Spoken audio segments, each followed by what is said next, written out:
कानून का एफआईआर दर्ज हो गया, उसमें पुलिस जो कानूनी कार्रवाई हो कर। नमस्कार, सारा लाइव देख रहे हैं आप। देखिए, अभी आपने डीजीपी की बातों को सुना।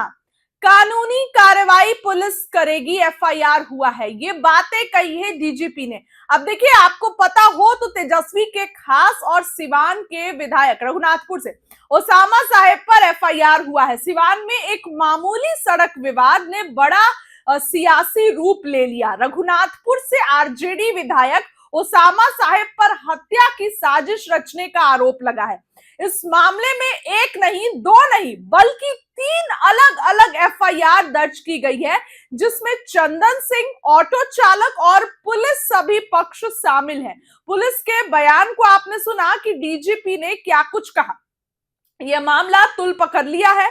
वहीं ओसामा साहेब पर कार्रवाई की बात की जा रही है। अब देखिए, रघुनाथपुर से विधायक है ओसामा साहेब, और जो चंदन, जो जिन्होंने एफआईआर किया, उनका कहना है कि अपराधी पहले से घात बिछाए खड़े थे और हत्या की साजिश की गई है। ये देखिए, अब जो एफआईआर की कॉपी है वो आप देखिए, इसमें ओसामा साहेब का नाम है। कहीं ना कहीं डीजीपी ने कहा है कि जो भी लोग हैं उन पर कार्रवाई होगी। हत्या का प्रयास का मामला है और केस दर्ज कर लिया गया है, ये डीजीपी ने साफ साफ जो है वो खुद कहा। अब उनके बयानों को आपने सुना कि डीजीपी ने क्या कुछ कहा शुरुआत में। अब पूरे बातों को सुनिए, क्या कुछ डीजीपी कहते नजर आते। सर एक सेकंड ये 2 दिवसीय कार्यशाला आयोजित की जा रही है। इसमें डीएनए और फोरेंसिक साइंस के अन्य विषयों पर काफी विस्तार से इस पे चर्चा होगी। इसमें जो directorate of forensic science services के जो डायरेक्टर हैं वो उपस्थित हैं, यूपी फोरेंसिक साइंस के जो डायरेक्टर है वो उपस्थित है। पूरे भारत वर्ष के जितने सारे स्टेट फोरेंसिक साइंस लेबोरेटरी हैं, सेंट्रल फोरेंसिक साइंस लेबोरेटरीज हैं, बहुत सारे अंतर्राष्ट्रीय विशेषज्ञ भी यहाँ पर उपस्थित हैं। तो विभिन्न विषयों पर 2 दिनों तक इस पर काफी विचार मंथन होगा और इसमें हमारे जितने वैज्ञानिक हैं बिहार में फोरेंसिक साइंस के, सभी वैज्ञानिक भाग ले रहे हैं। और विधि विज्ञान, जैसा कि आप जानते हैं कि अनिवार्य हो गया है 7 वर्ष से ऊपर के सजा वाले कांडों में, और प्रत्येक कांड में विधि विज्ञान को पहुंचना है घटना स्थल पर, वहां पर साक्ष्य का संकलन करना है, विश्लेषण करना है और वैज्ञानिक अनुसंधान सुनिश्चित करना है। तो इसके दृष्टिकोण से भी यह आवश्यक है कि विधि विज्ञान में विस्तार हो। और जो 2012-13 में 700-800 केस में हम लोग विधि विज्ञान का सेवा दे पाते थे, आज हम 18,000 केस में विधि विज्ञान की सेवा दे पा रहे हैं।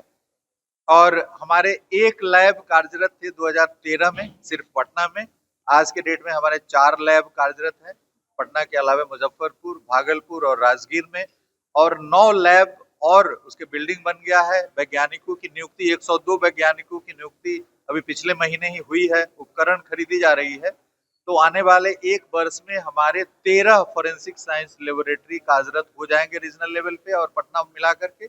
और उसके अलावा जो 28 जिले हैं वहां पर हमारे मोबाइल फोरेंसिक वैन और बिल्डिंग बन गया है, साइंटिस्ट पोस्ट हो गया, वहां पे भी हम लोग कार्य कर रहे हैं। तो विधि विज्ञान का एक बहुत ही बृहद इंफ्रास्ट्रक्चर बिहार में विकसित किया जा चुका है और आने वाले दिनों में बिहार फोरेंसिक साइंस के क्षेत्र में एक अग्रणी राज्य के रूप में उभर कर सामने आएगा। एसडीपीओ गौतम कुमार को निलंबित कर दिया गया है।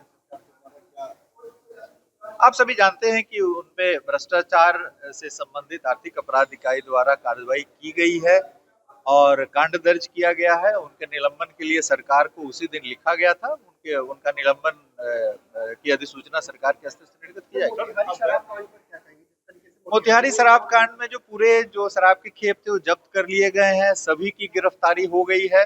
बड़ा दुखद कांड था, एक बड़ी दुखद घटना थी और इसमें पुलिस के स्तर से एसआईटी बना करके डीआईजी प्रोहिबिशन को वहाँ कैंप कराया गया है। वहां पर एसआईटी गठित की गई है और सभी मुख्य अभियुक्तों को गिरफ्तार किया जा चुका है। और जो मिथाइल मेथनॉल उसमें पाया गया है, जांच में प्योर मेथनॉल पाया गया था, जो इसमें करीब 1500 लीटर जब्त किया गया है। यदि वो पूरा उसका उपयोग कर लेते तो काफी एक बृहद रूप से इसका प्रभाव पड़ता, लेकिन हम लोग सभी प्रकार की कार्रवाई उसमें पूर्ण कर लिया। अवैध हथियार के मामले में Bihar police, Bihar ATS, STF के साथ साथ केंद्रीय जांच एजेंसियां भी लगातार नहीं, आप देख रहे हैं कि कल भी राजगीर में रेड हुआ है और हम लोगों ने पिछले वर्ष गोलियों की 2 खेप भभुआ में और राजगीर में जब्त किया था, करीब 7,000 गोली जब्त किया था और उस केस को एनआईओ को हम लोगों ने हैंड ओवर कर दिया था, क्योंकि उसमें अंतरराज्यीय आयाम स्पष्ट दृष्टिगोचर हो रहे थे। तो एनआईए के द्वारा काफी बृहत रूप से उसमें अनुसंधान किया जा रहा है।